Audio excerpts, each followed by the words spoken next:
Hola, somos Paola Lugo. y Ariadna Medina, dos tonojitas intentando madurar, y aquí hablamos de garabatos y más con amigos y algunos expertos. Bienvenidos a un nuevo episodio de Bonomía Adolescente y hoy estamos muy felices de estar con un invitado especial que ya había estado antes, pero que puede estar siempre porque es muy amable y muy inteligente, así que bueno, el día de hoy estamos con... Cálmate, que es de los favoritos del público. Déjame decirte que mucha gente que conozco me ha dicho, oye, tu amigo que invitaste a este episodio, buenísimo el chisme, buenísimo. Lo mismo. Entonces, a ver, sin más preámbulos, por favor, Edwin, preséntate nuevamente. Hola chicas, soy Edwin Miranda, ya había estado aquí con ustedes, bueno, y en otros momentos también, pero bueno, me da mucho gusto volver a poder platicar con ustedes, poder tocar temas algo importantes tanto para nosotros, pues tanto para la vida diaria de nuestra ciudad y de nuestro país. Pero bueno, les agradezco por estar aquí. Muchas gracias, Edwin, por aceptar. Bueno, de hecho, tú fuiste el que propuso este tema, entonces estamos muy felices de que lo hayas hecho, porque pues estuvo bien. No lo hubiéramos como tal tocado de esta manera si no lo hubieras propuesto tú, así que gracias, gracias, gracias. Exacto, y pues ya, vamos a hablar del problema que no se erradica ni se combate, palabras de Edwin de hace unos momentos, que es el feminicidio en México. A ver, yo preguntaría a Edwin, ¿por qué se te ocurrió o qué cuál fue como el motivo por el que decidiste preguntarnos si queríamos nosotras hablar sobre esto y por qué tú también quieres hablar sobre esto? Pues creo que es importante destacar el hecho en que estamos en un país en donde actualmente, y sin duda en muchos más, yo creo que se viven estos hechos, estos acontecimientos, igual o incluso peor que en nuestro país. Sin embargo, pues actualmente muchas de las noticias, muchos de los avisos, muchas de las cosas que nos han hecho ponernos en alerta, pues ha sido el caso de la violencia que la mujer está sufriendo, no solamente en casos, no diría extraordinarios, sino en casos graves como la muerte directamente de una mujer causada por un asesinato, sino del propio acoso y violencia que sufren ustedes día con día, pues en la vida diaria, o sea, desde que salen ustedes de su casa hasta en el lugar en donde estudian, trabajan, caminan por la calle, o incluso pienso yo que dentro de tu propia casa y con tu familia pueden ser ustedes víctimas de este proceso. Y no quiero decir sobre todo que la mujer es la única que está en un estado de vulnerabilidad. Sin embargo, creo que actualmente ha sido objeto de muchas agresiones y lo importante no es que sean agresiones contra la mujer por situaciones que hacen ellas en particular, sino son agresiones que van dirigidas por el hecho de ser mujer y que desde mi punto de vista no deberían de existir de esa manera. Claro, justo si partimos desde el término de qué es el feminicidio, es el delito contra una mujer por el simple hecho de ser mujer, ¿no? Por el simple hecho del género.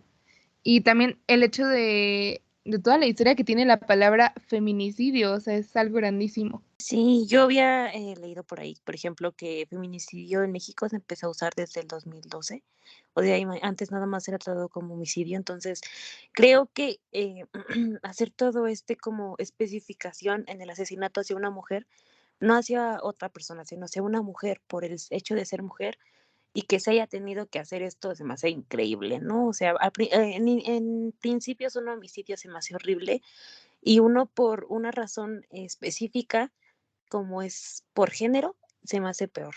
Creo que es importante destacar el hecho en cuestión a la vida diaria. Por ejemplo, hace que un par de meses ya, un mes y medio, 2, el caso de que sonaba mucho de Bani en Monterrey, si no estoy mal. Hay una protesta social, hay una demanda social por justicia en cuestión al esclarecimiento y a realmente saber quién fue, cómo fue, dónde fue, a qué hora fue y por qué fue que Devani pierde la vida.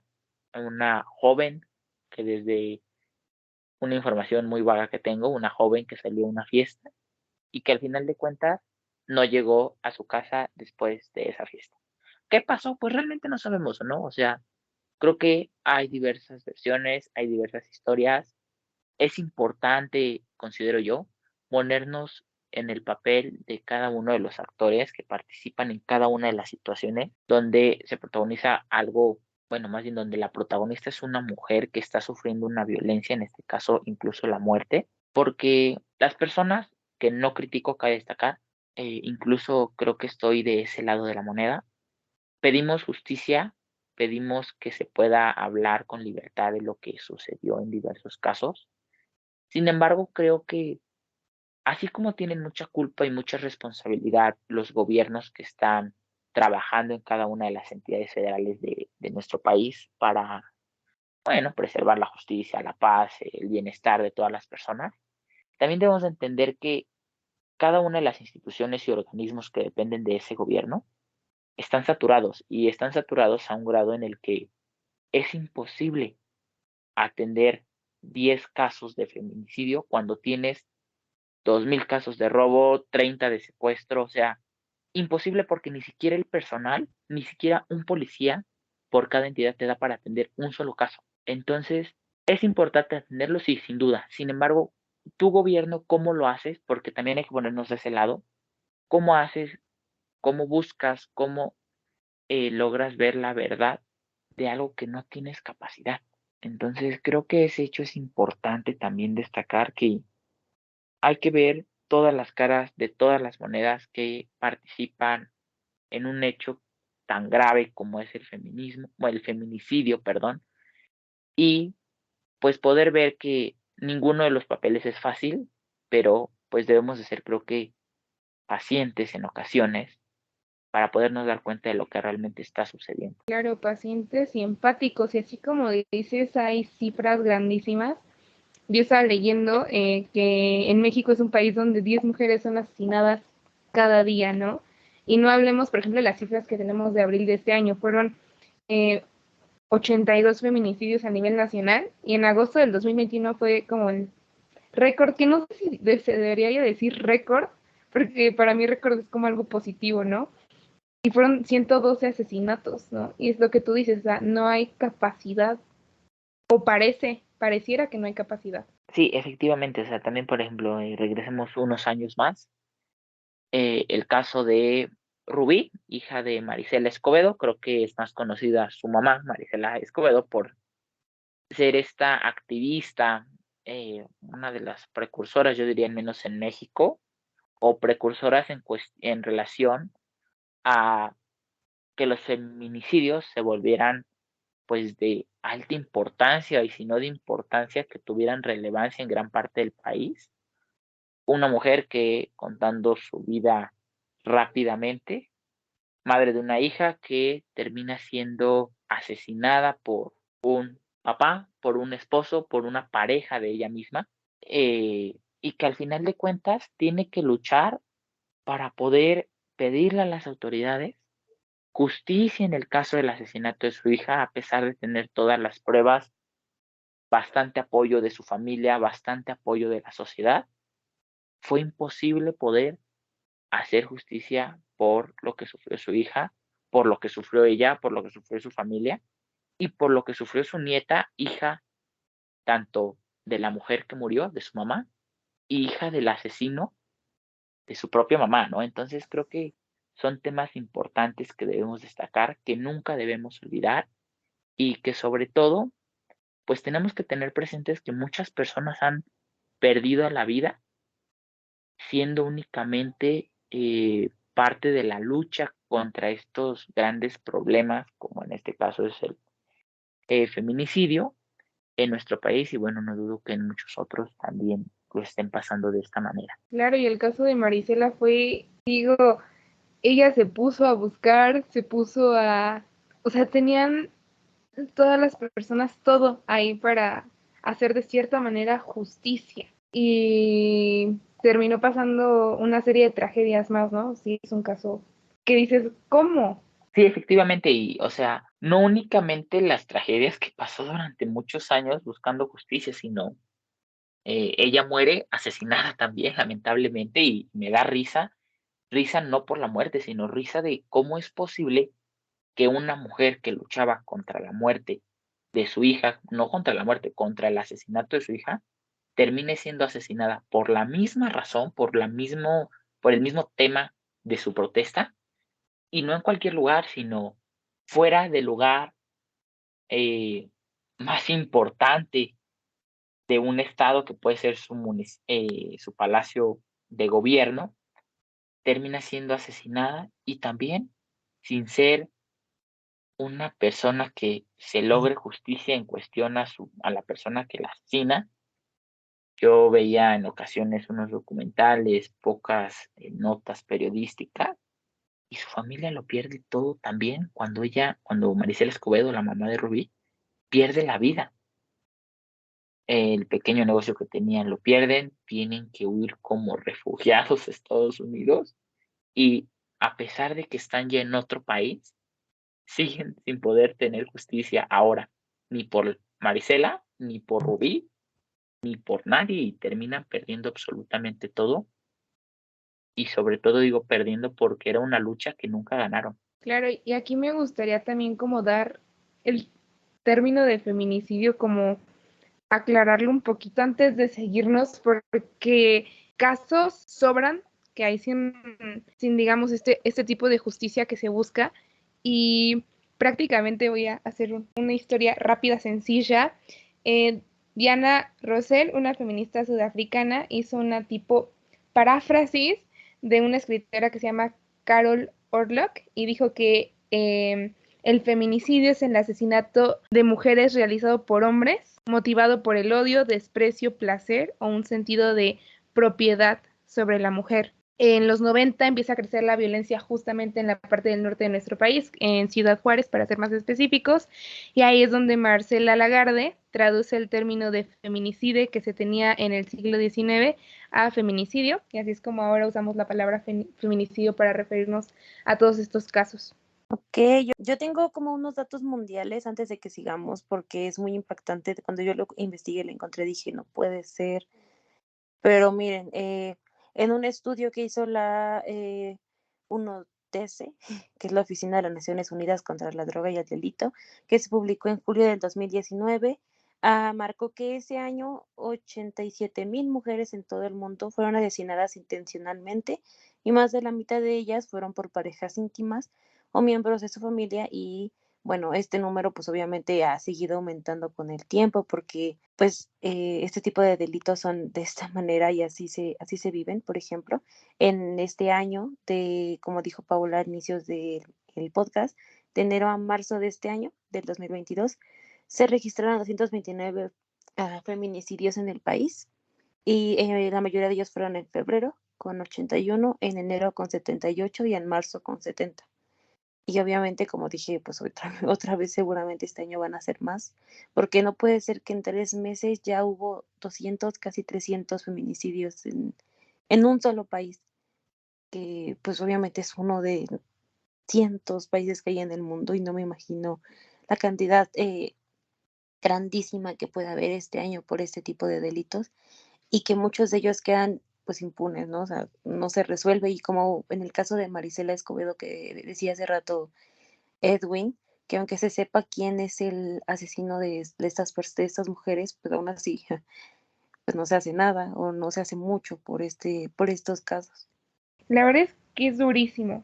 O sea, yo creo que el de Marisela Escobedo, yo creo que es el que se sabe más. Se sabe un poquito más sobre los demás casos, pero por ejemplo, yo supongo que sí han escuchado la canción Canción sin Miedo de Vivir Quintana, y yo no entendía cuando mencionan los nombres de algunas chicas, y entre ellos estaba el de Ingrid.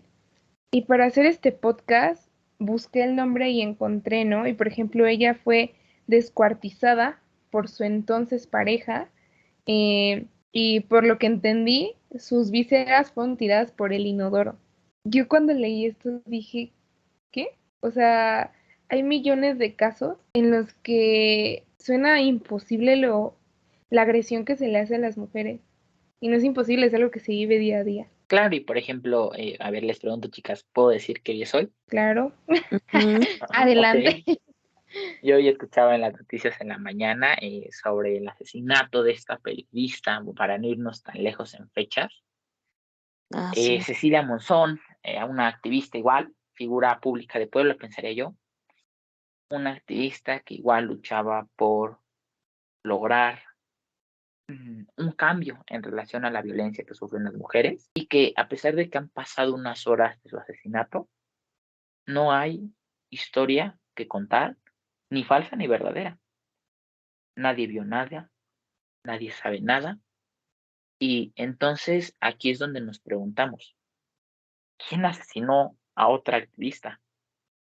¿Fue un feminicidio? ¿Fue un ajuste de cuentas, como muchas personas dicen? O, por ejemplo, veía hoy unas notas en la mañana que el propio presidente durante la mañanera dijo él que fue un ajusticiamiento. Hasta me suena rara la palabra. Y buscando información sobre esta palabra, que a mí me suena entre justicia y entre un ajuste de cuentas que él quería explicar, no sé cómo, eh, había una frase que destaca donde dice Aristóteles que él es amigo de Platón, pero es más amigo de la verdad. Entonces es donde nos preguntamos si el propio presidente, si los propios políticos, las personas encargadas de las fiscalías que trabajan en los casos, son más amigos de quien asesina o son más amigos de la verdad. Y por lo tanto, creo yo que esto no solo ha sucedido en casos de feminicidio, sino casos muy polémicos. También recordemos el caso de esta niña Paulette, bueno, que desapareció supuestamente en una de las colonias o fraccionamientos más exclusivos del país, o bueno, al menos del Estado de México, Huixquilucan. Y igual, toda una revuelta entre altos dirigentes de la Fiscalía del Estado, incluso de la República, mucha movilización por parte de la Policía del Estado, incluso creo que militares, periodistas, o sea, fue un caso muy sonado durante su momento, para que después de 2 días terminaran diciendo que la propia niña estaba entre la cama y entre como tal, la base de la cama y el colchón. Y es cuando te vuelves a preguntar, ¿quién dio este dictamen? ¿Quién encontró supuestamente a la niña después de que no la vieron? Creo que fueron 4 días. Incluso creo que hubo una periodista que entrevistó a la mamá en la propia cama. ¿Cómo es posible que nos hayan hecho creer o que nos hayan dicho que la niña se encontraba ahí y que nadie la encontró y que nadie la había visto? Entonces son hechos que te hacen pensar realmente si estás viviendo en un lugar donde te dicen, más bien en donde las personas encargadas de dar justicia o de encontrar justicia son más amigos de quien está cometiendo un crimen, quien está realizando las cosas mal, o son más amigos de la verdad y de las personas que están siendo víctimas. Y pues es ahí en donde realmente hay que preguntarnos, ¿o no? Claro, y muchas de las veces, pues, como joven te preguntas, o sea, bueno, joven que no has vivido tantos años y que a lo mejor muchos de esos casos te suenan así como de que ni te acuerdas porque nunca los viste en la televisión y eso, o no tenías interés, porque, pues, obviamente un niño no tiene interés en eso, pero ya que creces y empiezas a tener un poco de conciencia, te preguntas, ¿vivimos en un lugar donde protegen o donde no protegen? Porque mientras más creces, y yo creo que mientras más creces como mujer, muchas de las veces, y por la misma información de la que estamos rodeados en redes sociales, en internet, en las noticias, am, sobre los casos de violencia, de desaparición, de feminicidio, pues obviamente creces con miedo, ¿no? En un país donde te prometen los políticos y las personas de altos rangos vivir segura y pues feliz, como se pensaría, crees con miedo, crees pues con muchas ansiedad, como dirían las personas, creyendo que todo y todos te quieren hacer daño porque pues no sabes, ¿no? O sea, al final de cuentas, tú ves que dicen que la mató su novio y tú dices, ¿cómo? ¿Cómo la va a matar su novio, no? O su papá, o sus tíos, su primo, su hermano. Pues es un poco inimaginable la situación. Sí, pareciera que no. O sea, yo sí me dirían, ¿tienes miedo por todo lo que está pasando? Yo diría no.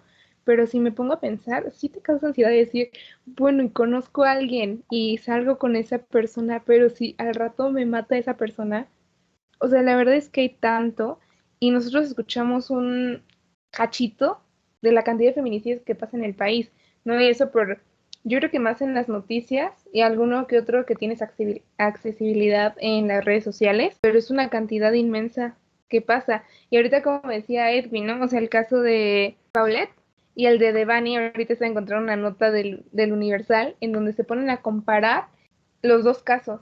Paulette fue encontrada en la cama, como decías, ¿no? Donde entrevistaron a su mamá, y Devani fue encontrada a metros donde fue vista la última vez. O sea, y es inimaginable, ¿no? Encontrada y el olor hubiera olido a que pues había alguien que ya estaba ahí muerto, por así decirlo, y en ninguno de los dos casos se hizo. Entonces hay inconsistencias. Y yo creo que en todos los casos de feminicidio en México hay inconsistencias. Efectivamente, y también, o sea, lo que yo regresaba al punto de las monedas, las caras de la moneda. ¿Qué pasa? Eh, no sé. ¿Qué pasa ahorita con el gobernador de Monterrey, Samuel García? Recientemente, con lo que pasó de Devani, la gente protestaba fuera del Palacio de Gobierno de Monterrey y le exigían una justicia en la que yo no estoy eh, en contra de esa exigencia, de esa protesta, incluso creo que el apoyo estoy de ese lado. Sin embargo, hay que ver también el hecho en donde, sin duda, Samuel García, el actual gobernador, pues lleva, por así decirlo, el control o la administración del Estado. Sin embargo, todas las funciones del Estado están todavía subdivididas en múltiples categorías y por múltiples personas en las que realmente no sabes si el que está a cargo de esa dependencia, de esa institución o de ese órgano realmente está haciendo su chamba bien. Y entonces ahora nos ponemos a pensar, ¿es realmente culpa del gobernador o realmente culpa de la persona que está a cargo de la búsqueda, de la transparencia o de la labor de encontrar o dar seguridad a las personas del Estado? Lo vuelvo a decir, yo no estoy a favor ni en contra de ninguna de las partes, sin embargo, pienso que es importante ponernos en todos los papeles que participan dentro de un caso como estos tan delicados. Y creo yo que a pesar de que el tema de este capítulo sea el feminicidio o la violencia contra la mujer en general, es importante destacar que cuando tú estás siendo víctima, ¿a quién tienes que acudir? ¿A qué voy con esto? No sé. Tú eres víctima de una violencia, no de un secuestro, no de un asesinato, eres víctima de un acoso constante por parte de alguien. ¿Y a quién acudes? Acudes a tu familia, acudes a tus amigos, acudes a la persona que acabas de conocer hoy en la mañana, de quién realmente tienes confianza y de quién realmente puedes decir, esa persona me puede ayudar, no me va a juzgar y realmente le va a interesar lo que me está pasando. A lo que iba hace unos momentos, yo escuchaba, más bien yo leía en una ocasión, que el 75% de la violencia que se reporta, al menos en México, ocurren en el hogar. ¿Qué te hace ver esto? O sea, que desde tu casa, seas hombre, seas mujer, seas niño, seas niña, seas un abuelito, seas una abuelita, puedes estar siendo violentado.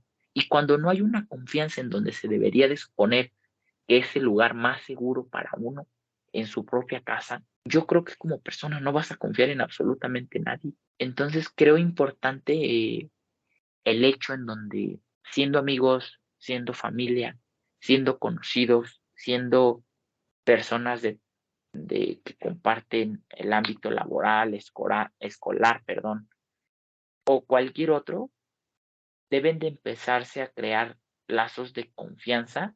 Y de confianza no hablo de decir, es mi amigo y le hablo muy bien y me llevo muy bien con él porque coincido en muchas cosas. No, hablo en decir, esta persona está aquí y confío plenamente en que no está únicamente por el hecho de ser yo, sino está por el hecho de que si me llega a pasar algo, él va a estar ahora sí que en las buenas y en las malas.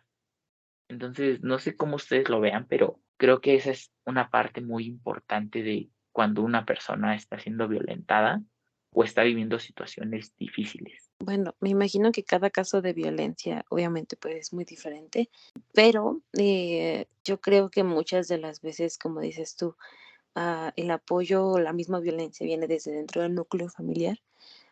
Entonces, pedir ayuda no puede ser como tal o muchas veces es muy difícil pedir esa misma ayuda, ¿sabes? Entonces, pues sí, crear lazos con personas para poder pedir ayuda, como esto que hablamos de la sororidad, el nuevo, este término tan bonito que se ha hablado mucho últimamente, en el que las mujeres pues están juntas con las mujeres, ¿no? Para poderse no sentir juzgadas, sentirse apoyadas, que entre ellas mismas el apoyo sea mutuo.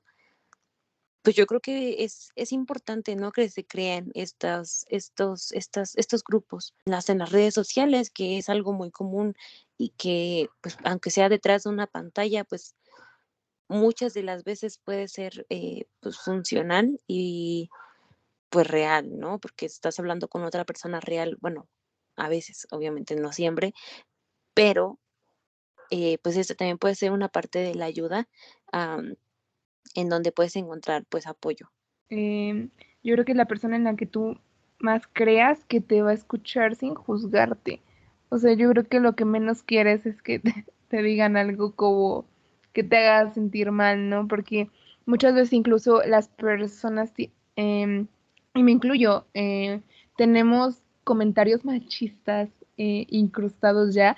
Entonces de repente es como que, bueno, no te sentiste violentada, bueno, pues fue tu culpa por esto, bueno, pues fue tu culpa por lo otro. Yo creo que buscar también una persona que no te haga sentir culpable, porque muchas veces se hace pensar que la víctima es la culpable y es todo lo contrario. Creo que también se puede tener eso en mente y gracias al cielo y a todos estos movimientos, pues ya se está creando un cambio y ya estamos como viendo todo esto y cambiándolo. Y es lo que decía Ari, ya hay sororidad, ya se busca más este término y ya se tiene más en cuenta. Así es, y a lo que voy es que creo yo que no se trata de tener una persona que te pregunte diario, ¿cómo estás? Espero que estés bien. Hola, buenos días, buenas tardes, buenas noches. No, sino pienso yo, ¿verdad? Que se trata de una persona que a pesar de que en muchas ocasiones no hables con ella, no la veas, no exista esa conexión constante, por así decirla, sepas que es una persona que está ahí y que en el momento en que realmente la vas a necesitar, te va a apoyar. Y sin duda sí es importante eso que ustedes comentan, que no te juzgue una persona que realmente vea lo que necesitas, pero yo creo que dentro de esa ayuda, dentro de ese apoyo, es necesario en ocasiones esa crítica voraz en donde realmente te puedas dar cuenta, porque siento yo que muchos de los casos de violencia, como ustedes dicen, la víctima se siente culpable. Entonces, siento que es importante en ocasiones poder realmente ser crítico con la persona que está sufriendo y que le hagas entender que ella no está siendo el agresor, sino está siendo la víctima realmente. Y regresando al tema de la familia, creo que a pesar de que sean temas distintos, la violencia en la familia y la violencia contra la mujer, creo que hay dos puntos muy importantes que tocar relacionado a esto. Uno, que qué pasa que tú siendo una niña, que toda tu niñez o que toda tu adolescencia ha sido criticada o si no de forma directa, has tenido muy en mente estas ideas que se tienen, yo considero que no son incorrectas, siento que han sido un proceso de transformación que ha vivido la sociedad en cuestión de que la mujer le sirva al hombre o que la mujer está atento al hombre. Sin duda, actualmente es incorrecto, sin embargo, siento que no es una idea que se pueda cambiar del día a la mañana, siento que es una transformación que debe de ir sucediendo poco a poco, de forma dura, sin embargo, porque también si no las personas no comprenden y no entienden, pero siento que es un cambio que debe ser poco a poco, pero ¿a qué voy? Si has sido una mujer que creciste con estas ideas que durante tu adolescencia se siguen repasando, pues evidentemente cuando llegues a tu vida juvenil, independiente o adulta y con la pareja con la que estés es de esta manera, pues evidentemente nunca lo vas a poder detectar y vas a ser víctima de algo que ni siquiera tú consideras ser víctima porque para ti ha sido tan normal que desde niña lo has vivido así. Y por otro lado, en las familias en que no se sufre esta violencia, pero se sufre esta represión contra uno como un hijo. ¿A qué voy con este hecho? Considero yo, no lo sé, que en muchas ocasiones nosotros como jóvenes, como niños, como niñas, como adolescentes, dentro de nuestra familia no existe la confianza para poder hablar de temas, pues por así decirlo, íntimos o personales. Entonces, ¿qué pasa cuando no puedes hablar de una sexualidad? ¿Qué pasa cuando no puedes hablar de lo que sucede pues durante la adolescencia? ¿Qué pasa cuando no puedes hablar de lo que te está haciendo alguien, de lo que te está no por el hecho de lo que es, sino por el hecho que te da pena frente a tu familia? Entonces, ahí, a pesar de que no hay una violencia dentro de la familia, hay una represión en cuestión de que no exista esa confianza, de que tú puedas decirle a tus papás en dado caso: oye, ¿qué crees? Pues, un ejemplo, tengo novio y pues están pasando estas situaciones, que al final de cuentas tengas que hacerlo eh, todo por tu cuenta, todo a escondidas, por el hecho de que no existe una confianza y que ese hecho de hacerlo de forma individual, sin el apoyo de nadie, sin decirle a nadie, se termine volviendo una catástrofe, en decirlo, de que te vas a terminar volviendo la víctima en un futuro de una persona que ni siquiera conoce tu familia porque ni siquiera tuviste la confianza de decirles de lo que estabas viviendo y de lo que estabas pasando. Y no solo hablo de una vida sexual, sino hablo también de una vida tal vez amorosa, de día con día, de estoy saliendo con una persona, pero como en mi familia no hay esa confianza de que yo pueda salir con alguien mientras estoy trabajando o estudiando, pues no les cuento, y el día que me suceda algo no les voy a contar. Una, por pena de lo que me hicieron y de lo que me pasó, y dos, por pena de que nunca he podido tener la confianza de contarles estoy saliendo con alguien. Entonces siento que el tema de la confianza entre hijos, abuelos, papás, mamás, el ámbito familiar al 100% es fundamental para que tanto jóvenes y adolescentes podamos llegar a la vida adulta, por así decirlo, o al menos juvenil independiente, de manera segura, que podamos saber realmente qué tenemos que hacer cuando estemos en ese momento y qué nos puede pasar, y poder medir tanto causas como consecuencias. Entonces, considero que eso es muy importante también. Claro, ya capté un poquito más esto que te referías de la confianza. Y creo que, uy, hay que tener en cuenta todo. Yo creo que ya no es el momento de privar temas, ya no es el momento de ocultarlos ni censurarlos, porque ahora necesitas saber cualquier tema y necesitas ser consciente de todo lo que pasa a tu alrededor. Y si no eres consciente, querido escucha, te invito a hacer este ejercicio que se hizo en la marcha de este año, me parece, no sé si se hizo en la anterior, pero era buscar tu nombre junto a la palabra hallada o encontrada.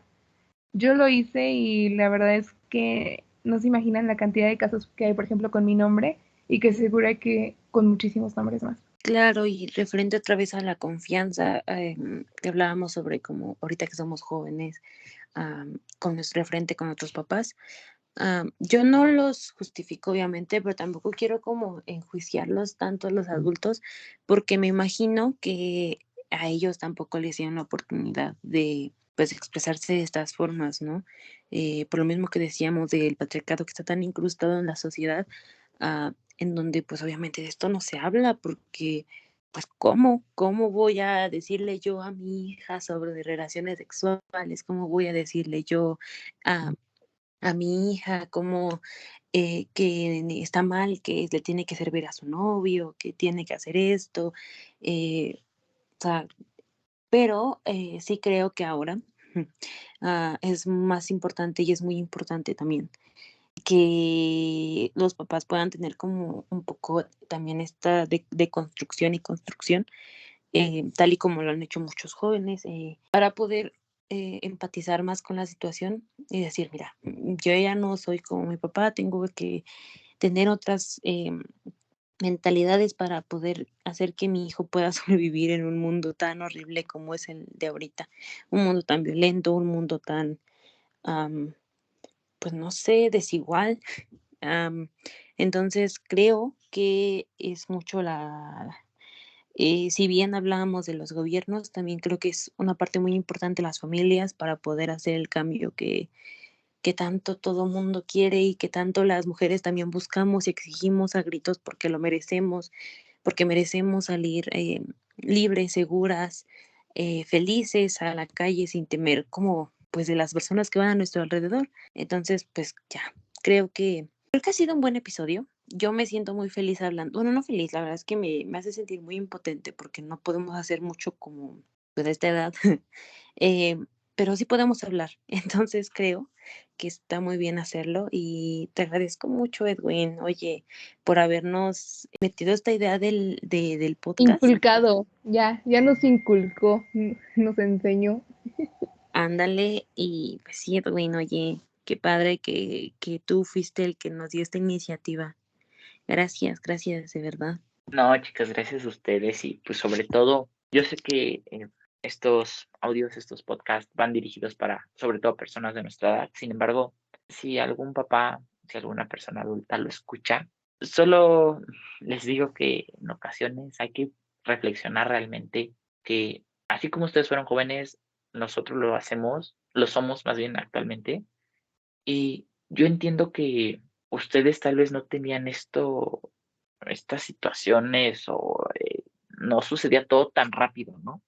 Pero hay que darnos cuenta que pues el tiempo avanza, las cosas avanzan y no todo es lo mismo que hace 20, 30 años. Entonces todo llega mucho más rápido y para nosotros como adolescentes, como personas de 17, 18 años, Pau y Ariana, pues esto ya no es de que esté llegando, sino ya llegó y creo que es importante que podamos tener con ustedes la confianza de decirles las cosas tal y como son, para que en vez de sentirnos juzgados o con vergüenza ante ustedes, podamos realmente saber que contamos con ustedes, sea bueno o mala la situación. Y pues bueno, eso sería todo por mi parte, chicas. Muchas, muchas gracias. Claro que sí, la verdad es que este tema no se acaba, es un tema grandísimo, es un tema del que es importante hablar y levantar la voz y creo que puedes ir haciendo poco a poco cosas y buscar la forma de ayudar. Hay muchísimas, solo hay que buscarla y encontrar la que también tú puedas hacer, porque no puedes dividirte en mil cachitos, o sea, la que tú también estés consciente de lo que estás haciendo y creo que ahorita somos más conscientes de lo que pasa a nuestro alrededor y eso también ayuda, ser consciente de qué está pasando realmente. Yo me despido como @pao.lobo21, por cierto. Yo me despido como @Jimera, todo en minúsculas y 2 guiones bajos. Y no olviden seguir nuestra cuenta de Instagram porque está muy cool y eso es de gente cool y hacerse notar. Y nos encuentran como @WeAreToronjas. Esa es la verdadera, la de Adebes, la que deben seguir. Y pues, falta nada más Edwin Ya que lo nos... encontré, chicas. Ok. Mi cuenta es todo en minúsculas, Edwin-MC y otro guión bajo con 2004. Entonces, yo creo que lo podemos dejar aquí. Gracias por escucharnos. A lo mejor quedó un poquito más largo que los otros. Ojalá sí, ojalá no. No lo sé, pero gracias. Nos vemos, chao. Nos oímos luego. Goodbye.